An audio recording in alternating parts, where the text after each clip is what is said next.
is Curtis, Razor Blaydes, and you're listening to Bros. Whew. You made a wise choice, my friend. You came for another episode of the Bros, you know, brought to you in part by our sponsors, like Ben & Jeffrey's Boba Tea.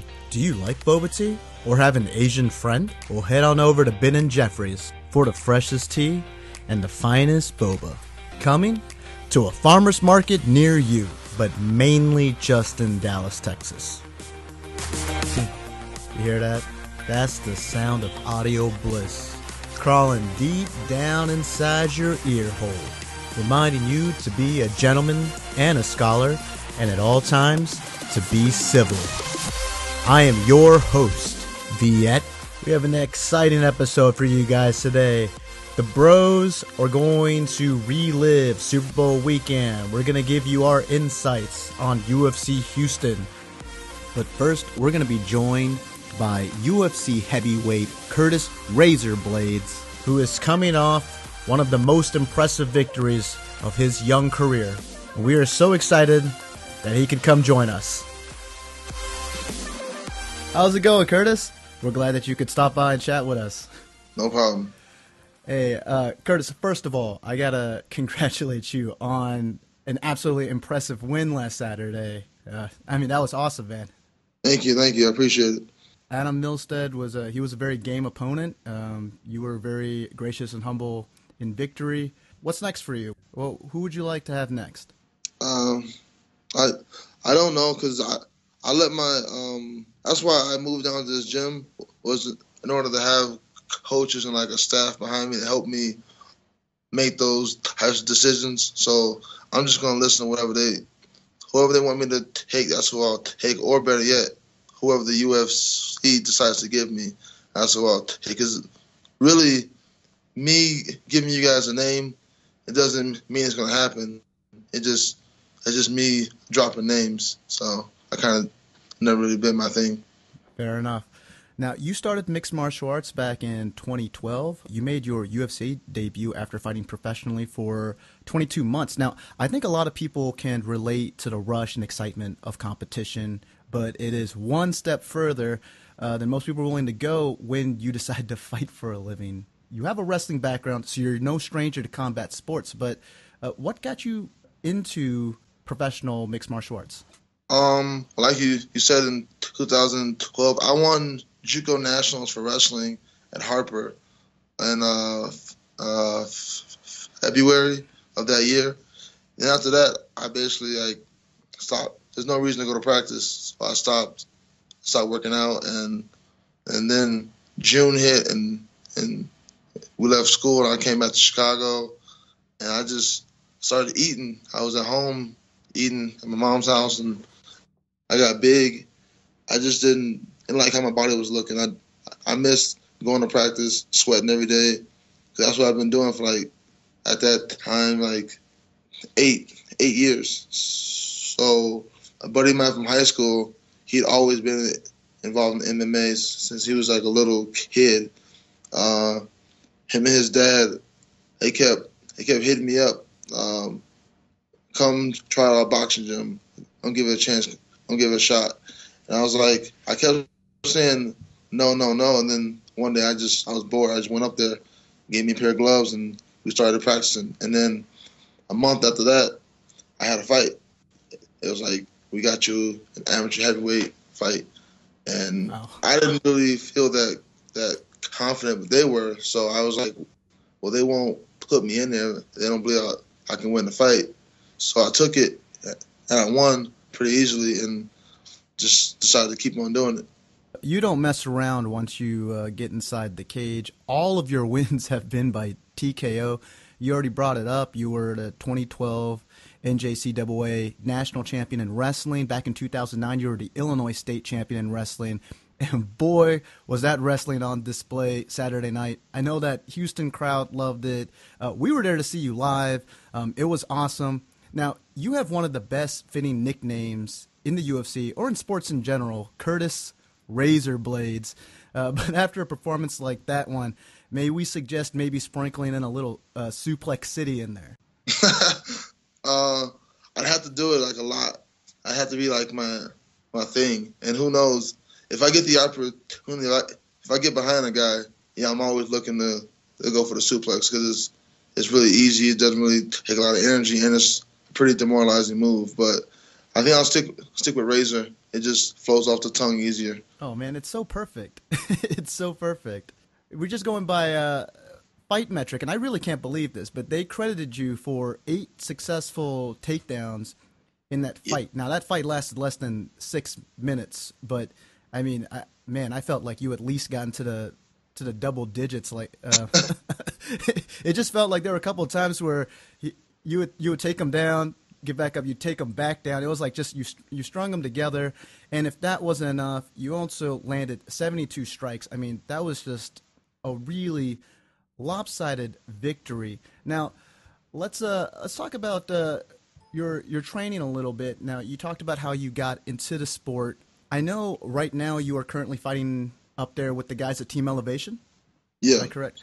Now, back in 2014, you trained with Stipe Miocic. Is that right?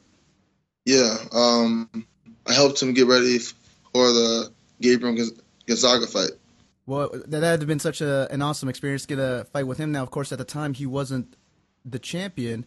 He will be defending his belt at UFC 211 in Dallas, a rematch against JDS, one of the only 2 men that have ever handed him a loss. Stipe Miocic has gotten so good since then, has really looked dominant as a champion. What will it take to defeat a guy like him? My striking will have to jump up exponentially. Because right now, I know my striking's better than what it was the last time we sparred, but his hands are he's still got a better handle on the whole concept of what to do to set up other moves.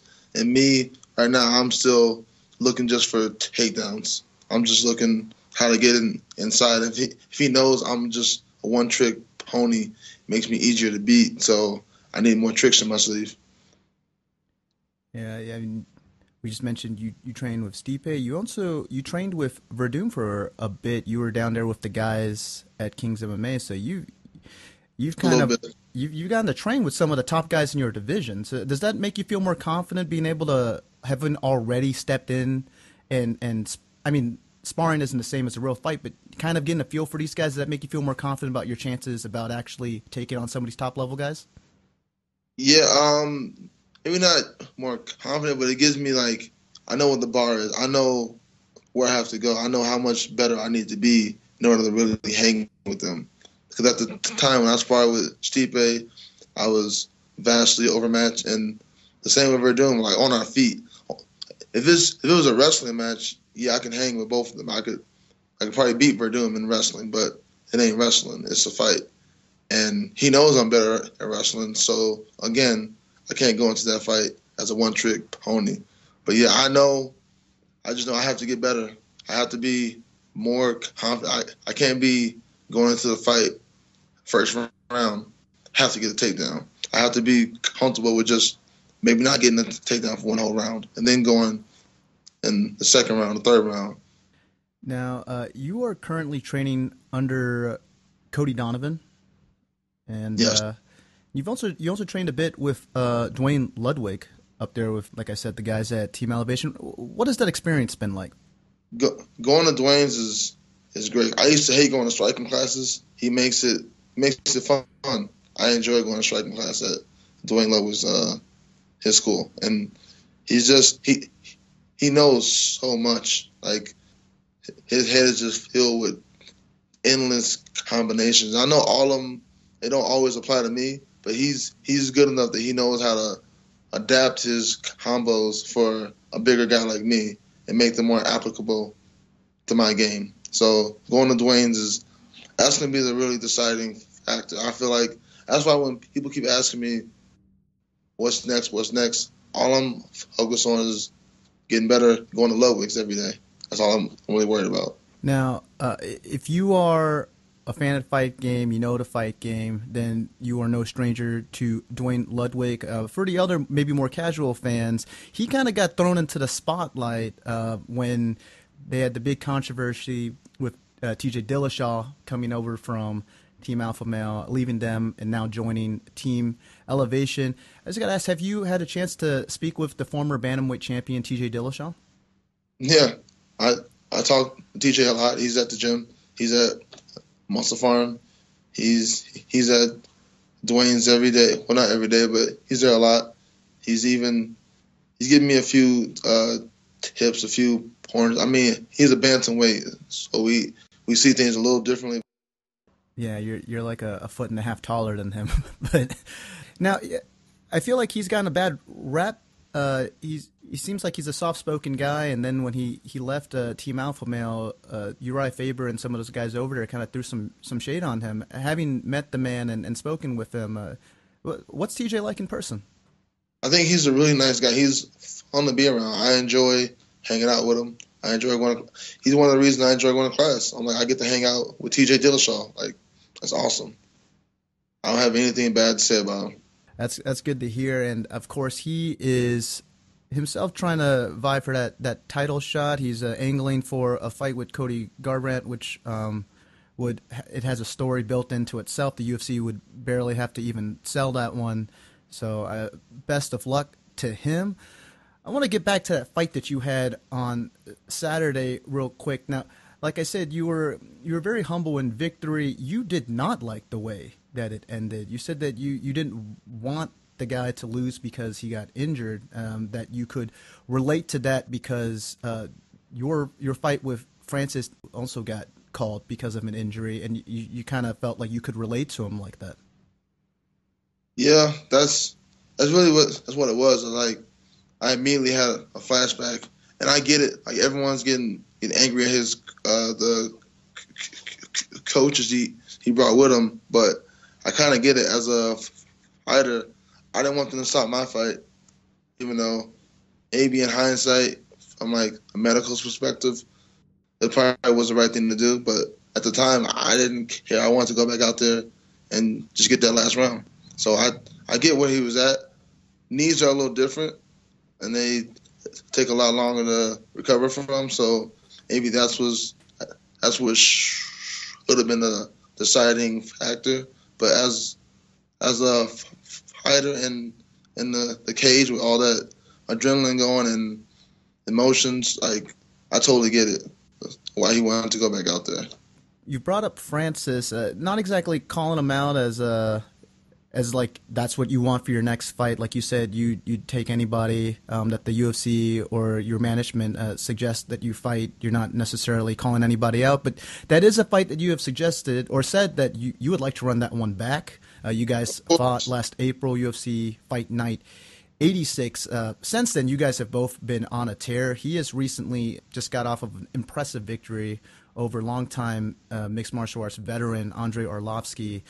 So I have a feeling you guys are going to meet again. Now, I know you won't bring this up because, like I said, you are a very humble fighter and you don't like to make excuses, but it should be noted for the fans out there, when you fought Francis the first time, you did take that fight on 2 weeks' notice with a full training camp. Who knows?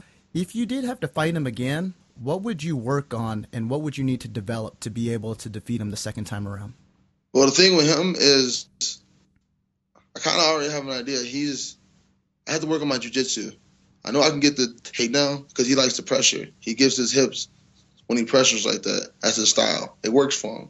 But I don't think it's a good style against me because I'm a wrestler. I'm looking for aggressive strikers to close the distance. It does my job for me. I don't have to put anything out there. I can just wait for him to come to me and take him down. But the only difference is last time I took him down twice, and I watched the film over and over and over. I messed up both times at a critical juncture in the takedown.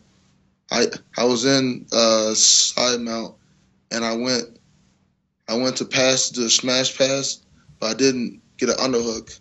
By me not doing that and going for the pass, it allowed him to get the underhook on me and then stand up. So it was just a little tweak in the takedown that I could have gotten on him and held him down and maybe done some ground damage and maybe tired him out. So that's what I'm thinking about, getting the takedown, holding him down, and making his body work. He's like me. Like on his feet, he can do that all day. But on the ground, that's a different type of cardio. I'm the same way. On my feet, I don't want to be on my feet the whole fight. I'll get tired.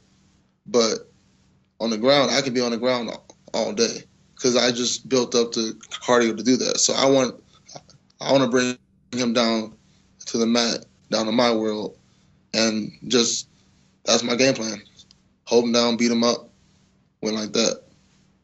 Well, you guys are definitely two of the most exciting prospects in that heavyweight division. Fans can't wait till you get to fight that guy again. Now, ideally, when would your next fight be? Early reports are we're looking at May. Okay. So, and is there any way you're going to be put on that 211 card in Dallas? I don't know. I mean, that'd be awesome. I don't know. Yeah, it seems like sometimes when they have like a heavyweight bout or whatever title fight it is, they usually have a lot of other key matchups within the same weight division. Man, that'd be really awesome if you were on that card. We got an awesome UFC card this weekend, UFC 208. We got a brand new women's 145 division championship fight between Holly Holm and Germaine Durandamy. You have any thoughts on that fight? Who do you think's going to win that one? The thing is, I know a lot about Holly Holm, obviously, because after the fight with Ronda, everyone was interested in her. But her opponent, I haven't really heard of her. I don't really know too much about her striking, her grappling. So in this fight, I almost have to take Holly just because she's the one I know about. But the other girl, she must be good. Obviously, she's getting a shot at the belt.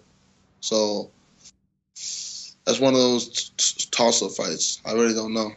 We still have the one 145er that isn't even on the card. It's not even a fight for the UFC. Cyborg. I think that's the person that everyone wants to see fight for that belt eventually. I do. I think it's kind of weird they didn't give her a shot, but then I heard that they did offer her a shot, but she didn't have enough time to make the weight. So I don't know if that's true or not, but yeah, I'd like to see her claim that belt. Yeah, yeah, definitely. She's by far the best fighter that's, in my opinion, that's currently not on the roster. It seems like it would behoove the organization to finally get her on, but like you said, it seems like she's dealing with either a medical issue. So I don't know. We'll have to see, when more news comes out and that clears the air. But it just seems like it's a matter of time. I mean, that's her division. 145 has been her division for so long. Well, Curtis, I'm gonna let you go. We're just gonna wrap this up. It's been such a pleasure talking to you. You're such a genuine guy. I think the fans really appreciate that. You have a lot of other fighters that, like you mentioned earlier on, they do a lot of talking. It doesn't seem like that's your thing. You just kind of like to, put on your gloves, mind your own business, get in there and take care of business. So I think the fans really appreciate that, man. Thank you. That's going to be me until the end of my career. Like, I don't think I'll ever change that because it wouldn't be organic. It would be so fake, and the fans would be able to tell. I think they probably hate me for trying to be something I'm not. So I won't do that. All right. Thank you so much, man. And again, thank you for taking the time out to do this. And I'd love to chat with you again, maybe when you have your next fight lined up. Sure. That's fine with me. I enjoyed this. All right, Curtis, take care. All right, man. You too. I want to thank you, Curtis, once again for stopping by and chatting with us. It was such a pleasure getting to talk with him, and we can't wait to get to do it again soon. And now I turn to the guys that got to see Curtis among many other fighters live. Bros that made it down with me to experience UFC Houston. We got David BC Bridges. Now, David, I know you've been talking to me about this for a while. You want us to drop the BC nickname? You're kind of like, guys, I missed like one show. Can I get an upgrade nickname? And I talked with Matt about it, and to that we say no. You gotta keep BC. But we can change the mimetic value of BC. So we're gonna still call you BC, but you know what? It's because your takes are so raw. Your analytical skills, they're so savage. You are BC. David BC Bridges. And then, as always, our Brazilian Jiu-Jitsu expert, Matt Two-Stripe Alexander. What's up, Matt? Not much. I am chilling, trying to think of interesting things, but thinking too slowly to do so. So, sorry, podcast. And everyone just tuned out. Thanks. Excellent. All right. Well, let's get to it, guys. Going into it, we knew the Houston card, not a lot of big names, but man, that did not disappoint. A lot of great fights on that card. A lot of finishes. Yeah, it was fun. I mean, we actually missed the first fight because it finished so quickly. Yeah, thanks, Khalil Roundtree. Actually, we guys, knew that was going to happen. I'd like to point out that I did not miss it. You guys were in line of ear, and I knew that it was going to be first round knockout, so I ran to the door and watched it on TV, and I was like, oh, there it goes. We stand corrected. Matt was the only one that actually got to catch the first fight. Darn you, Roundtree, and your quick finishes. You catch that Twitter feed, too. People were like, oh, man, UFC 2 physics. And I was like, oh, I get it. I understand the joke. The stars were out in UFC Houston, man. We got to see a bunch of fighters hanging out. We got to bump into Sage Northcutt, and it was all around a very fun event. A lot of upsets. Right. Yeah. Exactly. A lot of upsets. I mean, obviously, biggest of all was Korean Zombie, but Harry beat Grasso. Vincent Prue lost. Yeah, there was some big. Anthony Hamilton got knocked out. It definitely was not a full chalk kind of card. Well, let's start there. You brought up the Hamilton fight. That's as good of an upset as any to start with. You had Alec Fortuna, who's actually a real 205er, moving up heavyweight. He was giving up 40 pounds on fight night to Anthony Hamilton, who was definitely used as a size advantage. He was pushing him around, bullying him, and Fortuna he did not get rattled. He just used his quickness advantage, just found a rhythm, found the distance he needed, and bam, just put him away. Beautiful punch. For Fortuna, it's a great to move up in weight class and win. It looks good for you, but unfortunately, probably doesn't do much for him in the rankings because he's not a heavyweight, right. So has to move. He gets rewarded by moving back down to 205. Well, at least he got a knockout bonus. Yeah, for sure. I mean, it was awesome. One of the more decisive victories on the card, you had Jessica Andrade versus Angela Hill. I think it was impressive for both ladies. For Jessica, it just seemed like this was a good fight to show off her all-around skills. And she's definitely making a name for herself, is that she may be one of the few women in this division that could maybe give Joanna a run for her money. Definitely she's starting to pile up the wins. We're starting to get to where Ronda Rousey was a couple years ago, where you start looking around the division, you're like, is there anyone here that can take Joanna? And Andrade may be one of the few ladies in that weight class that might be able to have some tools that can give the current champion some trouble. Yeah, she was just moving forward the entire time. Hill looked pretty good, even though she was defensive the entire time. She was taking kind of a beating, but holding her into the clinch a lot. And yeah, they both looked really good. Even though it was a 30-27 fight, it was super exciting. I think for Angela Hill, it was more a matter of like, holy crap, she's got a chin. I mean, she took some wallops, and there was a couple of times where I thought we were teetering on a knockout or a finish, and she stayed up on her feet and somehow managed to weather the storm. So I think she won some fans, but Andrade looked good. She looked really good. We had it wasn't quite the barn burner that we thought it was gonna be between Trujillo versus Vic. We thought maybe this would be a little bit more back and forth, but this too was extremely one-sided. The Texecutioner, he did not mess around. He came to put this boy away. Called it. Also, it gave me my first live UFC experience of fans booing and calling for a stand-up when Vic had a fully locked-in Darce choke. That's right. Yeah. We're true MMA fans. We were cheering that stuff. As well as the clinch up against the cage. Woo! That's what we've come to see. Yeah.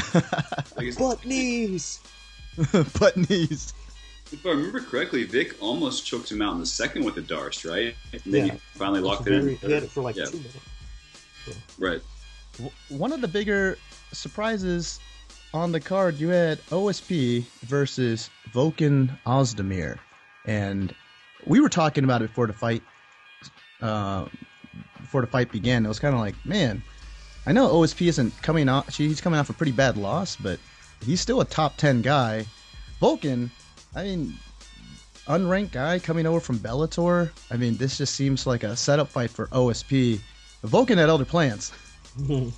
It's awesome that you have a guy named Volkan. Sounds like I don't know, like the bad guy in like the 80s G.I. Joe cartoon or something like that. It just sounds like a pretty like this guy should be a fighter. His name is Volkan. Or Metal Gear Solid 3. The least yeah. popular of the Metal Gears. True that.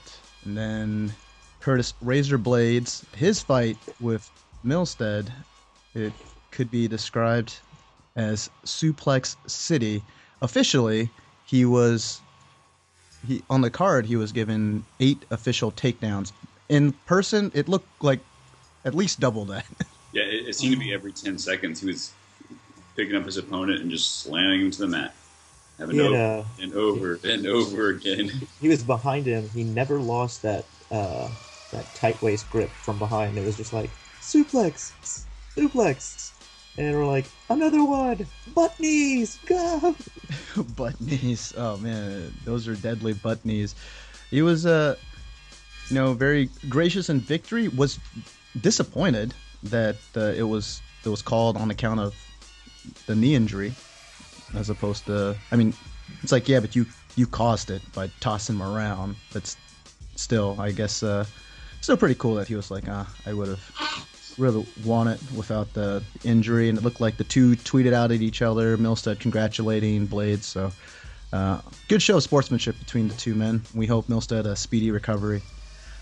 Then we have Alexa Grasso versus Herrig. This was a fight between a veteran versus someone that people were considering an up-and-comer in the sport in Grasso. And man, another upset. Herrig came in there, and she just looked really sharp. It was quite good. And yeah, you're right. She came out. I mean, she was very, very game. This was a fight going in that I thought was basically all Grasso's. But Herrig was like, no, I'm not done yet, and put up a great fight. I was very impressed with her performance. Yeah, other than the first round, there was like a little scramble. I think Grasso got knocked down, and then they kind of like tumbled over each other, and it looked like Herrig got put in a heel hook, and I was like, oh, that looks bad. But then she got out of it real quick, and then kind of dominated after that. Seemed like Mexico. Afterwards, Herrig was calling out either Van Zant or Watterson, I guess, whoever the UFC was going to give her. A very, very good win for her. And, in many ways, that could have been that was like a make or break fight for Herrig, Oh, yeah. I could totally see her getting cut if she didn't have one. And for Grasso, she's still very young. She's going to be around. I'm still very excited about her potential. And there were times in that fight where she looked really good, but Herrig was just on point. It was her night. In the main event, Bermudez versus the Korean Zombie. Korean Zombie, is there a more epic walkout? He walks out to Cranberry's Zombie. It's like, I don't know if he ever listened to the lyrics to the song. Yeah, man, it's not exactly your prototypical fight music, but it was a really cool walkout when that came on. The lights went dim.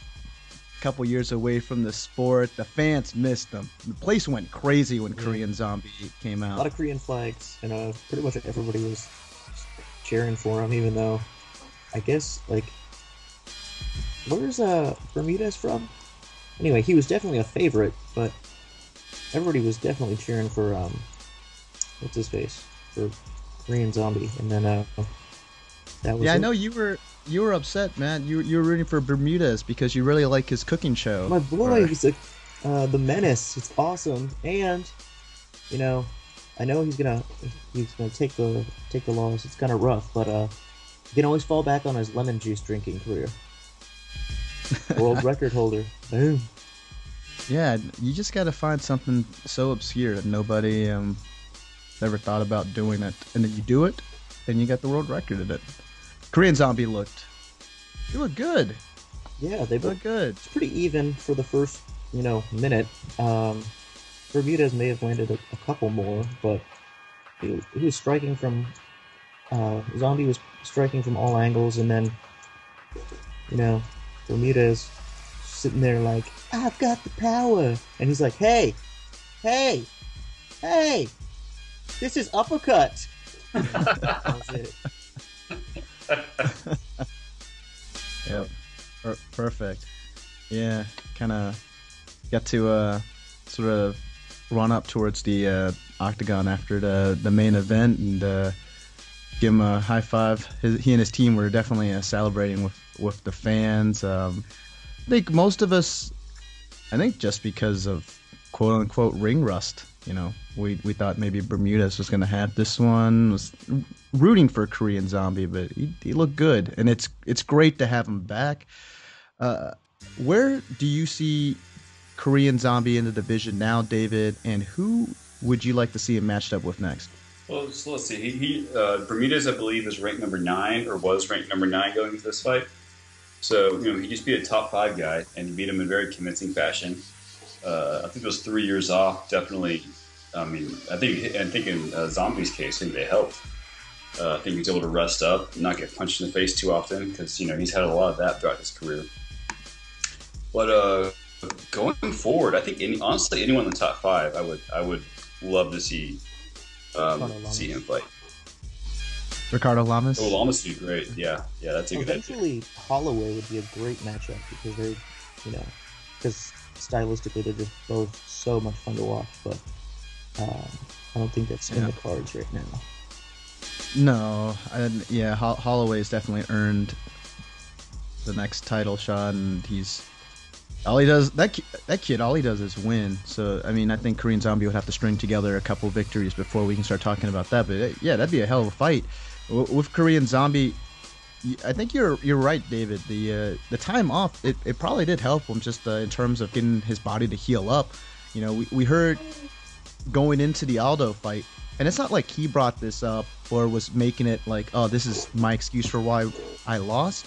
But I remember you and I watched that fight, David, and we were like, this does not look like Korean Zombie. He looks really tentative. And then, it turns out afterwards that he had torn his shoulder, before going into that fight camp for Aldo. And then during the fight, he had re-separated his shoulder, and that's why he was a bit gun shy. And he just also strikes me as the kind of guy that sort of fights through injuries when he probably shouldn't. So I think the time off allowed his body to heal up, and it's great to have the Korean Zombie back. That's for sure. Matt, you have any other thoughts on the UFC Houston fight card?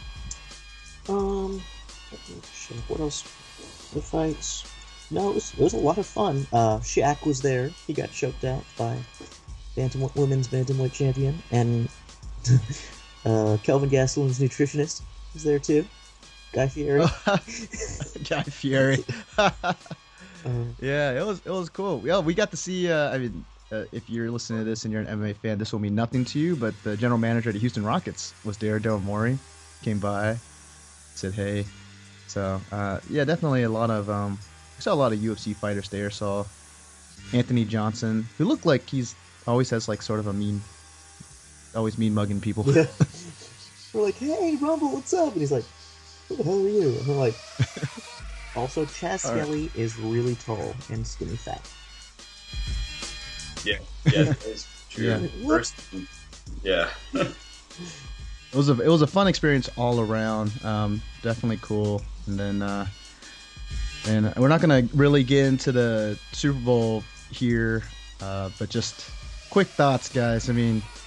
Biggest comeback in Super Bowl history.